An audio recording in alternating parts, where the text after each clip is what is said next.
নমস্কার বন্ধুরা, কেমন আছেন আপনারা সবাই? আশা করছি আপনারা সবাই সুস্থ আছেন, ভালো আছেন। অন্যান্য দিনের মতো আজকেও এমন কিছু ছোট ছোট টিপস আপনাদের সঙ্গে আমি শেয়ার করব। আশা করছি এই টিপসগুলি যদি আপনারাও অ্যাপ্লাই করেন, আপনাদের প্রত্যেক দিনের কাজটা অনেকটাই সহজ হয়ে যাবে। চলুন আজকের টিপস আমরা দেখে নিই। অনেক সময় আমরা মাছ ভাজতে যখন দিই, বিশেষ করে সরিষার তেলে দেখা যায় তেলটা ঠিকমতো গরম না হলে সরিষার তেলের একটি কাঁচা গন্ধ মাছের থেকে বা তরকারির থেকে বের হয়, বা মাছ ভাজতে গেলে তেল ঠিকমতো গরম না হলে মাছটা কড়াইতে লেগে ধরে। তাই তেল যদি ঠিকমতো গরম হয়েছে কি হয়নি আপনারা যদি বুঝতেও নাও পারেন, তেলের মধ্যে সামান্য পরিমাণে একটু নুন দিয়ে দেবেন। নুন দিয়ে মাছটা ভাজতে দেবেন, তাহলে দেখবেন মাছটা কখনোই কড়াইতে লেগে ধরবে না। খুব সহজেই আপনারা মাছটাকে ওলটপালট করতে পারবেন। এই দেখুন, দেওয়ার সঙ্গে সঙ্গে আমি নাড়াচাড়া করছি, মাছটা ভাঙছেও না, কড়াইতে লেগেও ধরেনি। আর এইভাবে মাছ ভাজলে খুব সুন্দরভাবে মাছ ভাজা হয়, মাছগুলো ভাঙে না, গোটা থাকে। দেখুন প্রত্যেকটা মাছ আমার কত সুন্দর এখানে গোটা রয়েছে। ট্রাই করে দেখতে পারেন টিপসটি আপনারাও। আমাদের বাড়িতে এই ধরনের অনেক বাচ্চাদের, বড়দের পুরনো প্যান্ট থাকে, যেগুলো ছোট হয়ে গেছে, না হয় ছিঁড়ে গেছে। এই ধরনের প্যান্টগুলো আমরা ব্যবহার করি না। এখানে আমি সেরকমই একটি প্যান্ট নিয়েছি যেটা ব্যবহার করা হয় না, উল্টো করে নিয়েছি প্যান্টটাকে। আপনারা কি করবেন, চাইলে নিচের পায়ের দিকটা সেলাই করে নিতে পারেন, কিংবা দুটো সেফটি পিন নিয়ে নিন। এইভাবে পায়ের দিকটায় ভাঁজ করে নিচ্ছে। এই দেখুন, দুটো করে ভাঁজ আমি এখানে দিয়ে দিলাম। তারপর বড় একটি সেফটি পিন নিয়েছি, ঠিক মাঝামাঝি জায়গায় আমাদের এইভাবে সেফটি পিনটাকে লাগিয়ে নিতে হবে। দুপাশেই আমি এখানে দুটো সেফটি পিন ঠিক এইভাবে লাগিয়ে নিচ্ছি। তারপর এটাকে আমরা কোথায় কি কাজে ব্যবহার করব চলুন তাহলে দেখে নিই। এবার আমরা এই প্যান্টটাকে সোজা করে নিচ্ছি। আর আপনাদের প্যান্টে যদি দড়ি না থাকে, গার্ডারের জায়গায় একটি দড়ি ভরে নিন। তারপর এটাকে এইভাবে সোজা করে নিয়ে আমরা ইউজ করতে পারি খুবই দরকারি কাজে। কোনো রকম কাটিং সেলাইয়ের প্রয়োজন পড়লো না, একটি অসাধারণ কভার আমাদের এখানে তৈরি হয়ে গেল। কিসের কভার চলুন আমরা দেখে নিই। আমাদের বাড়িতে জামা কাপড় আয়রন করার জন্য আমরা স্ত্রী প্রত্যেকেই ব্যবহার করে থাকি এই ধরনের আয়রন, কিন্তু অনেকেই আছে যারা প্রত্যেক দিন জামা কাপড় আয়রন করেন না।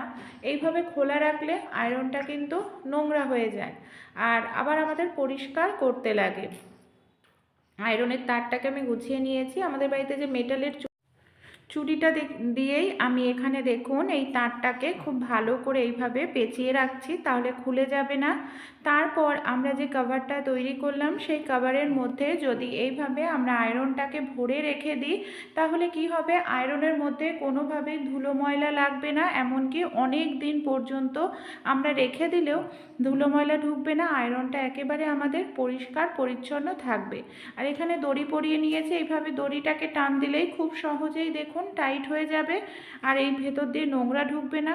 যখন প্রয়োজন তখন আমরা কভারটা খুলে ইউজ করতে পারবো, আমাদের পরিষ্কার করার কোনো প্রয়োজনই পড়বে না। ভালো লাগলে আপনারাও টিপসটি ট্রাই করে কিন্তু দেখতে পারেন। আমাদের বাড়িতে এই ধরনের অনেক জামা কাপড় থাকে, হয়তো দেখা যায় তরকারি পড়ে গেছে, বা তেল মশলা পড়ে গেছে, টমেটোর সস পড়ে গেছে, আর না সঙ্গে সঙ্গেই দাগ হয়ে যায়। কিভাবে আমরা খুব সহজেই তুলতে পারবো যেখানে তরকারি টমেটো সস পড়েছে? এইভাবে নিচে একটি খবরের কাগজ দিয়ে দিন। খবরের কাগজ দেওয়ার পর কি করব, আমাদের বাড়িতে যে আটা থাকে, কম বেশি প্রত্যেকের বাড়িতেই আটা থাকে, সেই আটা নিয়ে নিতে হবে। এইভাবে আটা দিয়ে কিছু সময় রেখে দিন, দেখবেন তেল, হলুদ, মশলার যে দাগ সেটা খুব সহজেই আটা কিন্তু অ্যাবজর্ব করে নেবে।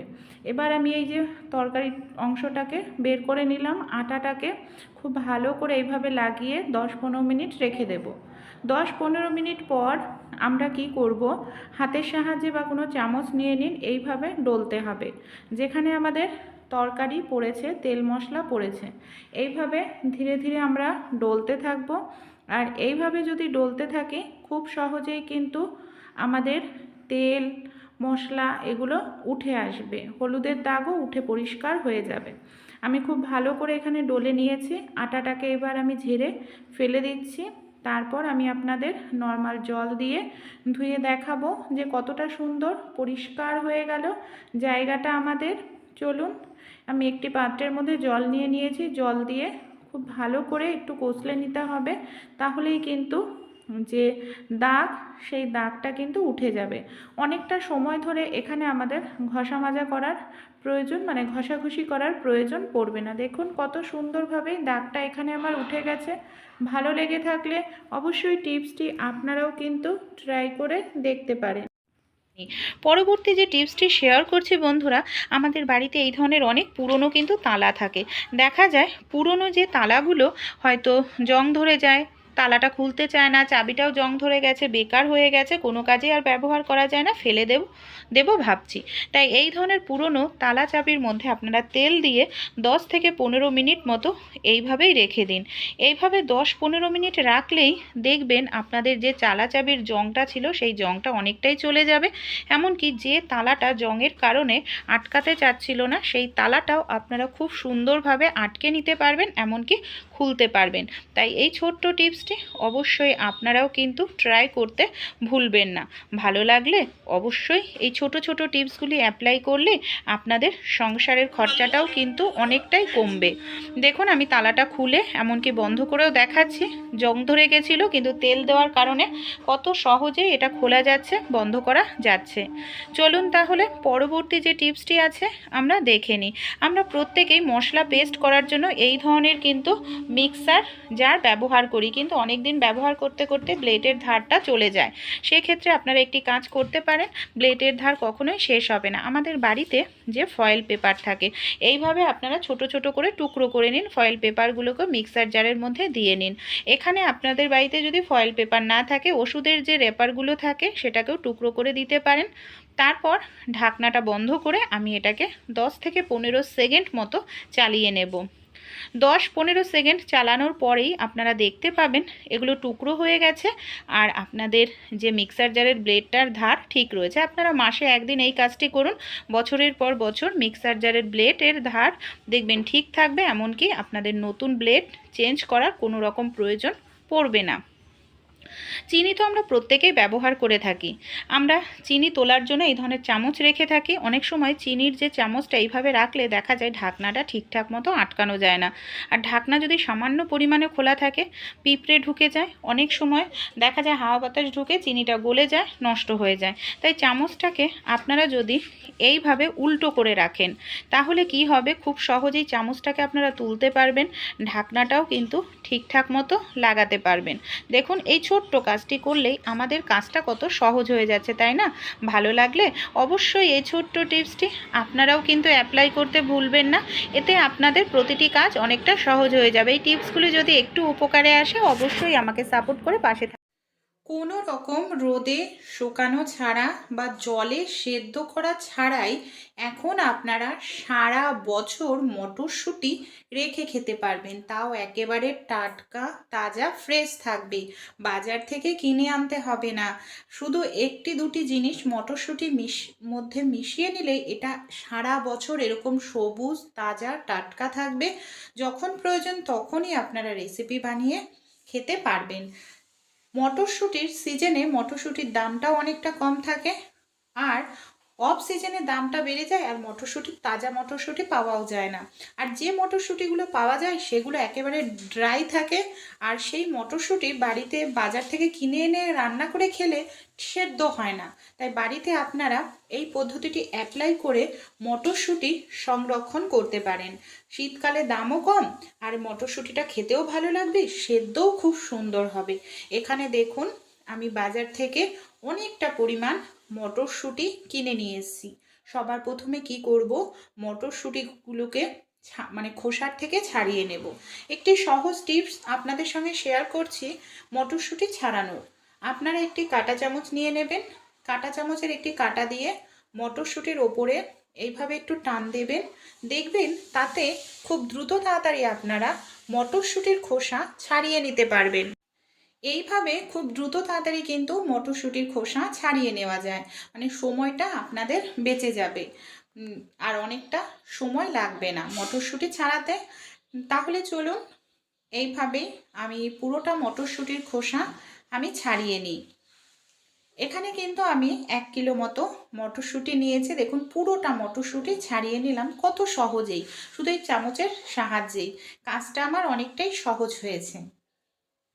এখানে মটরশুঁটি ছাড়িয়ে নেওয়ার পর আমরা অনেকেই মটরশুঁটির যে খোসাটা আছে এটাকে না খাই না, ফেলে দিই ডাস্টবিনে, বা আপনারা ফেলবেন না। এটাকে আপনারা চাইলে বাড়িতে যদি গোলাপ গাছ বা যে কোনো গাছপালা আপনারা পুঁতে থাকেন সেই গাছের গোড়ায় দিতে পারেন, বা আপনারা কিন্তু রান্নায় খেতে পারেন, দারুণ লাগে। ছোট মাছের সঙ্গে খেতে পারেন। এই যে শক্ত অংশটা ফেলে দেবেন, ভেতরে একটু টান দেবেন, দেখবেন একটা পাতলা মতো প্লাস্টিকের মতো একটি আস্তরণ বের হয়ে আসে। সেটাকে আপনারা ফেলে দিয়ে রান্না করবেন, খুব সুন্দর সেদ্ধ হবে, খেতেও কিন্তু খুব ভালো লাগবে। যদি চান আমাকে কমেন্টে জানাবেন, আমি রেসিপিটি শেয়ার করব। এবার এই মটরশুঁটিটি কিভাবে আমরা সংরক্ষণ করব। সবার প্রথমে এখানে একটি পাত্র আমি নিয়ে নিয়েছি। পাত্রের মধ্যে হাফ চামচের থেকে সামান্য কম দিয়ে দিলাম খাবার সোডা বা বেকিং সোডা যাকে বলে, কিছুটা পরিমাণ ভিনিগার। এই খাবার সোডা বেকিং সোডা দিলে কি হবে, অনেক সময় মটরশুঁটি আমরা সংরক্ষণ করলে শক্ত হয়ে যায়, সেদ্ধ হতে চায় না। আর এইভাবে জলে, এটা কিন্তু নর্মাল জল, কোনো গরম জল নয়, আর ভিনেগার দিলে ফাঙ্গাস ধরবে না, অনেক দিন ভালো থাকবে।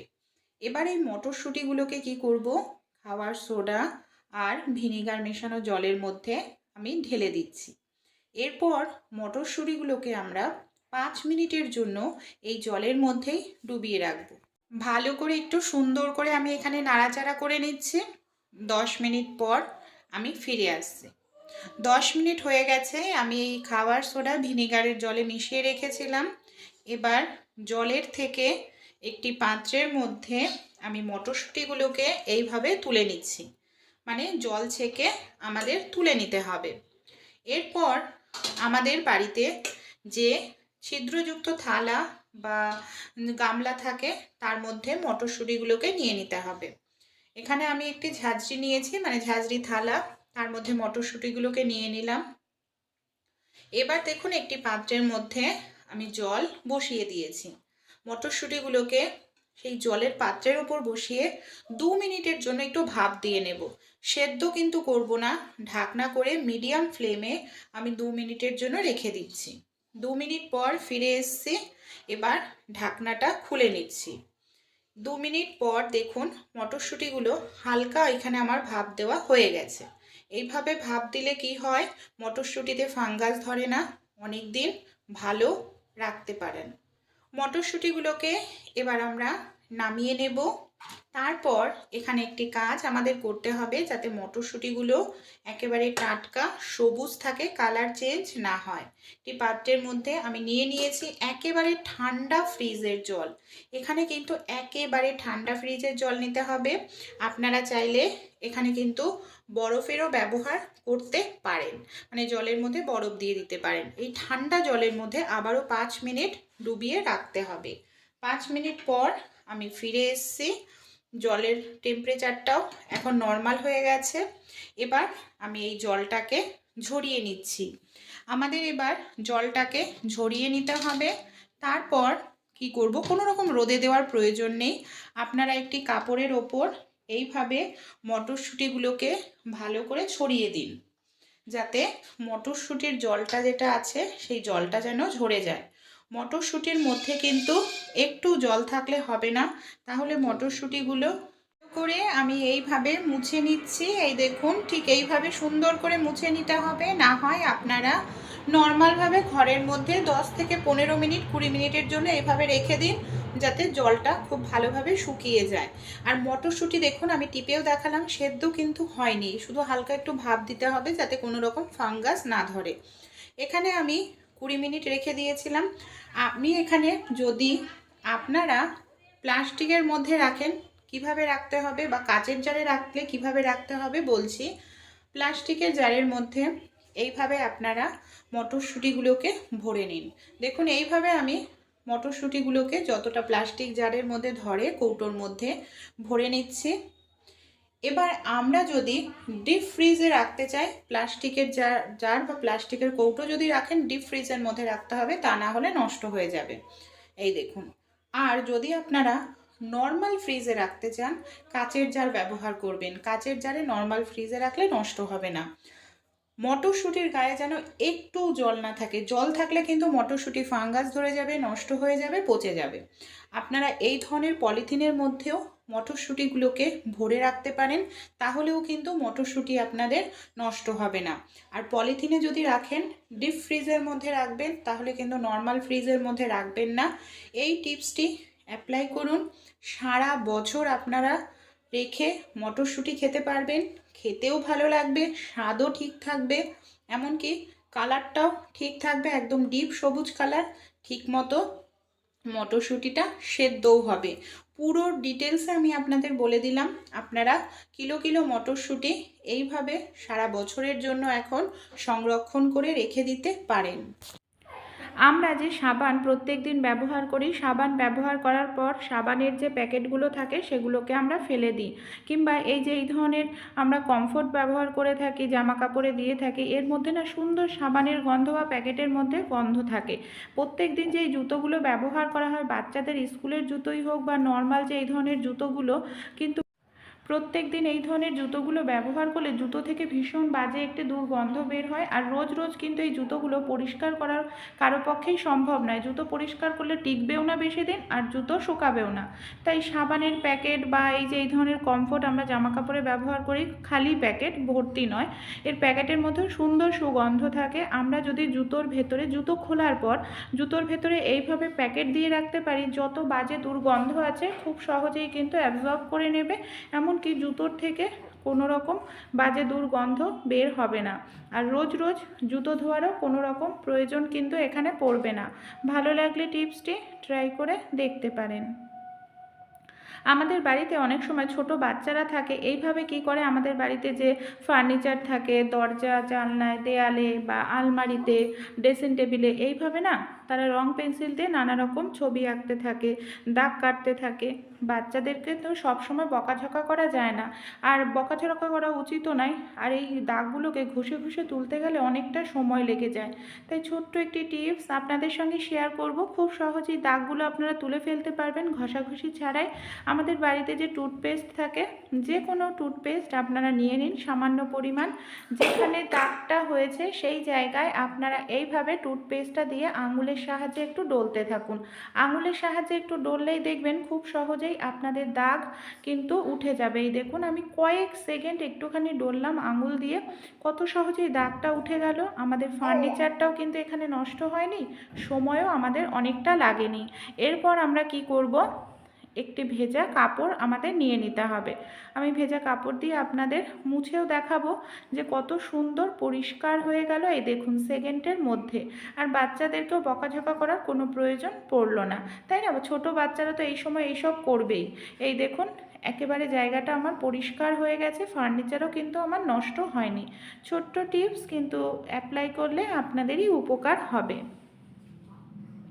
আমাদের বাড়িতে যে এই ধরনের জামা কাপড়গুলো থাকে, অনেক সময় বাচ্চাদের জামা কাপড় বড় হয়ে যায় বা সেলাই খুলে যায়, আমাদের সেলাই করতে লাগে। বড় হয়ে গেলে আমরা কি করি, সেলাই মেশিন না থাকলে হাত সুইয়ের সাহায্যেই আমরা কি করি, সেলাই করে নিই। তা অনেক সময় আমাদের বাড়িতে যে সুচ থাকে, দেখা যায় মোটা জায়গায় সেলাই করতে গেলে সুচ সহজে ঢুকতে চায় না, তখনই কিন্তু আমাদের সমস্যার মধ্যে পড়তে হয়। দেখুন, এইভাবে মোটা করে ভাঁজ করে নিলাম, কারণ বড় হয়ে গেছে। আর যে সুচটা নিয়েছি সেই সুচ দিয়ে সেলাই করার সময় এইভাবে দেখুন সহজে কিন্তু ঢুকতে চাচ্ছে না। আর এইভাবে সুচটা যদি না ঢোকে সেলাইও করা যাবে না, তখন সমস্যার মধ্যে পড়তে অনেক সময় সুচের মাথা ভোঁতা থাকে বা জং ধরে যায়। আমাদের বাড়িতে যে এই ধরনের পিলার থাকে বা যাকে আলু ছিলনি বলে, এই ধরনের পিলারের ওপর আপনারা এই সুচটাকে নিয়ে এইভাবে ঘষতে থাকুন।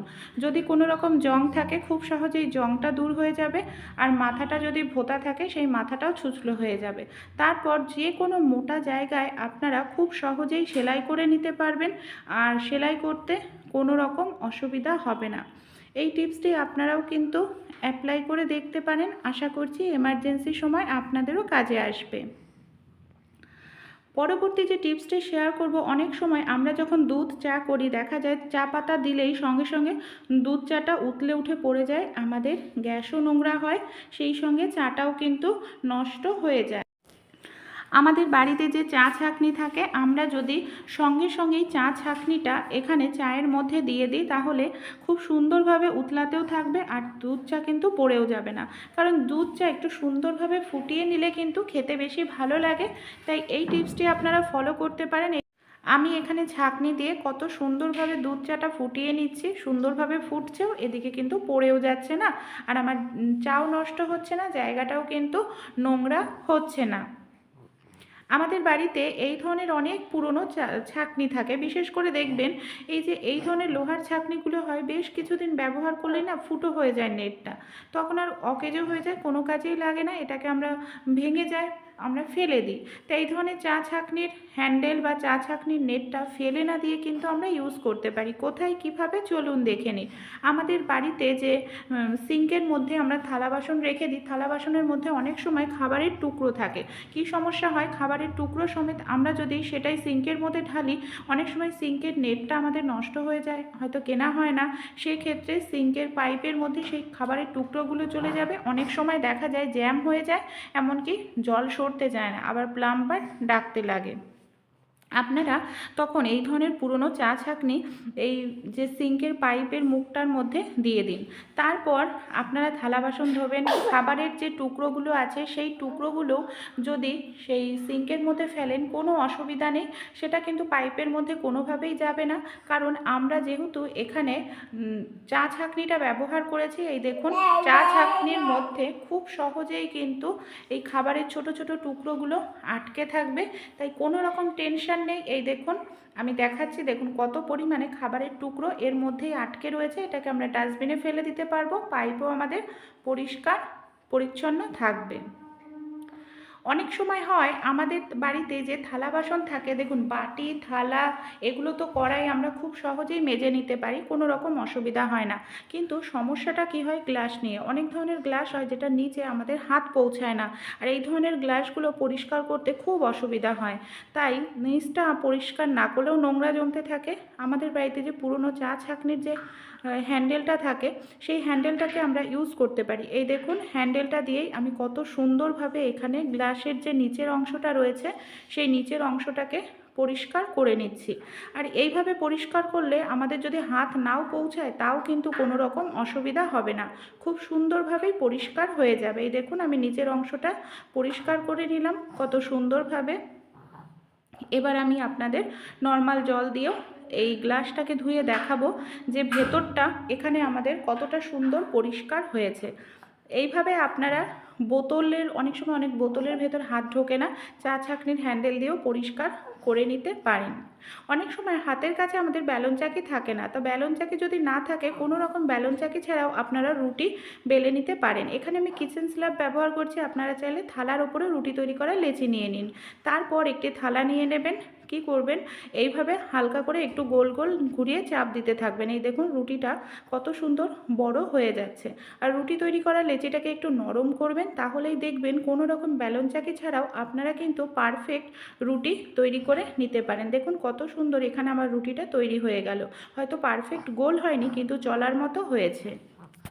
কম বেশি প্রত্যেকেই খেয়ে থাকি, কিন্তু আমরা যখন গাজরের খোসাটা ছাড়াই ছুরি দিয়ে কিংবা বটি দিয়ে অনেক সময় না গাজরের খোসার সঙ্গে অনেকটা গাজর আমাদের নষ্ট হয়ে যায়, সেক্ষেত্রে সেই জিনিসটা আমাদের অপচয়ই হয়। তাই গাজর বা মূলো এই জাতীয় সবজি আমরা খুব দ্রুত ছাড়িয়ে নিতে পারবো একটি যদি গ্লাস থাকে। এখানে দেখুন এই ধরনের গ্লাস কম বেশি আমাদের প্রত্যেকের বাড়িতেই থাকে, একটি গ্লাসের সাহায্যে কত দ্রুত আমরা গাজরের খোসা ছাড়িয়ে নিতে পারি। আর এইভাবে গাজরের যদি খোসা আমরা ছাড়াই, খোসার সঙ্গে দেখুন একটু গাজর কিন্তু আমাদের নষ্ট হবে না। ছোট্ট টিপস কিন্তু ভীষণ উপকারী, অ্যাপ্লাই করলে আপনারাই কিন্তু উপকার পাবেন। দেখুন কত কম সময়ের মধ্যেই কিন্তু এখানে আমার গাজরের খোসাটা ছাড়ানো হয়ে গেল। ভালো লাগলে আপনারাও অ্যাপ্লাই করে দেখবেন। চলুন তাহলে পরবর্তী যে টিপসটি আছে আমরা দেখে নিই। আমরা এই ধরনের যে ঝাঁটা ব্যবহার করি, কম বেশি প্রত্যেকেই কিন্তু এই ধরনের ঝাঁটা আমরা ব্যবহার করে থাকি। অনেক সময় কি হয়, এই ধরনের ঝাঁটা দিয়ে যখন আমরা আমরা উঠোন বা আমাদের বাড়ির ছাদ ঝাড় দিই না, অনেকটা সময় কাজ করতে করতে আমাদের হাতটা ভীষণ ব্যথা করতে থাকে। কারণ এই ধরনের ঝাঁটাকাঠিগুলো দেখা যায় যে নারকেলের পাতা দিয়ে তৈরি করা হয়, তাই অনেকটা ধরে কাজ করতে খুব কষ্ট হয়। ছোট্ট একটি টিপস অ্যাপ্লাই করলেই কিন্তু এই ঝাঁটায় কাজ করতে। এখানে আমি একটি পুরনো মোজা নিয়ে নিয়েছি। পুরনো মোজাটাকে ঝাঁটাটা ধরে যেখানে আমরা কাজ করি সেই জায়গাটা এইভাবে পুরনো মোজাটাকে আমি দেখুন পরিয়ে দিচ্ছি। এইভাবে যদি আমরা মোজাটা পরিয়ে নিই তাহলে যখন কাজ করব তখন আর হাতে ব্যথা লাগবে না, খুব সহজেই আমরা অনেকক্ষণ ধরে কাজটা করতে পারবো। ভালো লাগলে ট্রাই করে দেখবেন। আমরা অনেকেই আছি মাছের তেল খেতে পছন্দ করি, মাছের তেলের বড়া, মাছের তেলের পাতুরি, কিন্তু আমাদের অনেক সময় যে ভুলটা হয়ে যায়, মাছের তেলের মধ্যে যে পটকাটা থাকে না, অনেক সময় দেখা যায় মাছের তেলটার পাতুরি বা বড়া করতে গেলে পটকাটা ফেটে আমাদের হাতে মুখে চলে আসে, এমনকি ফোসকা পড়ে যায়। তাই সব সময় চেষ্টা করবেন মাছের তেলের যে কোনো রেসিপি করেন না কেন এইভাবে পটকাটা আপনারা ছোট ছোট করে পিস পিস করে দেবেন। ছোট ছোট করে যদি পিস পিস করে কেটে নেন তাহলে দেখবেন মাছের তেলের যে পটকাটা আপনাদের গায়ে কখনোই ছিটে আসবে না, এমনকি এটা আপনাদের ছিটে এসে কখনোই আপনাদের কিন্তু ফোসকা পড়ার সম্ভাবনা থাকবে না। ভালো লাগলে ছোট্ট টিপসটি অবশ্যই আপনারাও অ্যাপ্লাই করবেন। আশা করছি অনেকেই জানেন টিপসটি, যারা জানেন না তারা অ্যাপ্লাই করে দেখবেন। চলুন পরবর্তী টিপসটি আমরা দেখে নিই। আমরা বাড়িতে মশা তাড়ানোর জন্য যে এই ধরনের ধূপকাঠিগুলো ব্যবহার করি না, কিছু সময় পর দেখা যায় হয়তো ধূপকাঠিটা খুব তাড়াতাড়ি দ্রুত নিভে যায়। তাই কী করলে ধূপকাঠিটা অনেকটা সময় জ্বলবে, মশার হাত থেকে আমরা রেহাই পাবো। এখানে আমি সামান্য পরিমাণ ঘি গলিয়ে নিয়েছি, ধূপকাঠির গায়ে এইভাবে আমি ঘিটা লাগিয়ে দিচ্ছি। এখানে আপনারা চাইলে তেলও ব্যবহার করতে পারেন। ঘিটা লাগালে কি হবে, অনেকেই আছি মশা মারার যে ধূপের গন্ধটা, স্ট্রং গন্ধটা পছন্দ করি না, আর ঘিটা ব্যবহার করলে দেখবেন ধূপের গন্ধের সঙ্গে ঘিয়ের গন্ধটাও বের হতে থাকবে আর অনেকটা সময় ধরে ধূপকাঠিটা জ্বলবে। আমরা যে এই ধরনের গ্রেটারগুলো ব্যবহার করি, অনেক সময় দেখা যায় কি গ্রেটারগুলোর ধার কমে যায়, এমনকি আমরা তখন নতুন গ্রেটার কিনে নিয়ে আসি। তো এই ধরনের গ্রেটারগুলোর ধার আমরা বাড়িতেই করিয়ে নিতে পারি। আমাদের বাড়িতে যে এই ধরনের বন্ধুরা কাপ থাকে, যে কোনো পুরনো কাপ এখানে আপনারা ব্যবহার করতে পারেন। এখানে কি করেছি দেখুন, পুরনো একটি কাপের নিচের যে অংশটা আছে এই অংশটা দিয়ে এইভাবে আমি একটু গ্রেট করে নিচ্ছি। এইভাবে যদি আমরা গ্রেট করি তাহলেই দেখবেন যে গ্রেটারের ধারটা চলে গেছিলো সেই গ্রেটারের ধারটাও কিন্তু খুব সহজেই বন্ধুরা ফিরে আসবে। ভালো লাগলে অবশ্যই আপনারাও কিন্তু অ্যাপ্লাই করতে ভুলবেন না। চলুন তাহলে পরবর্তী টিপসটি আমরা দেখে নিই। আমাদের বাড়িতে এই ধরনের পুরনো কিন্তু অনেক কাপ থাকে, দেখা যায় কাপগুলো কোনো কাজে ব্যবহার করি না, তাই এই ধরনের কাপগুলো ফেলে না দিয়ে আমরা কিভাবে ইউজ করতে পারি চলুন দেখে নিই। এখানে দেখুন আমি একটি ধূপকাঠি ধরিয়েছি। অনেক সময় ধূপকাঠির আমাদের বাড়িতে স্ট্যান্ড দেখা যায় থাকে না, যে কোনো জায়গায় ধরালে কিছু সময় জ্বলে, কিছু সময় জ্বলার পর দেখা যায় ধূপকাঠিটা নিভে যায়। তাই এই ধরনের পুরনো একটি কাপ যদি ব্যবহার করি ধূপকাঠির খুব সুন্দর একটি স্ট্যান্ড তৈরি হয়ে যাবে, এমনকি অনেকটা সময় ধরে জ্বলবে। পরের টিপসটি চলুন দেখে নিই। লেবু খাওয়ার পর আমরা অনেকেই কী করি, লেবুর খোসাটা ফেলে দিই, কোনো কাজেই ব্যবহার করি না। তা লেবুর খোসা ফেলে না দিয়ে আমরা যদি এইভাবে আমাদের বাড়িতে কাঁসা পিতলের থালা বাসন পরিষ্কার করে নিই তাহলে কিন্তু কোনো ধরনের লিকুইড ব্যবহার করতে হবে না, এমনকি খুব সুন্দরভাবে আমরা থালা বাসনগুলো পরিষ্কার করে নিতে পারবো। সেই সঙ্গে আমাদের থালা বাসনের মধ্যে যত রকমের দাগ ছোপ থাকুক না কেন খুব সুন্দরভাবে দাগ ছোপগুলো উঠে যাবে। দেখুন আমি ধুয়েও আপনাদের দেখাচ্ছি যে কতটা সুন্দর পরিষ্কার হলো।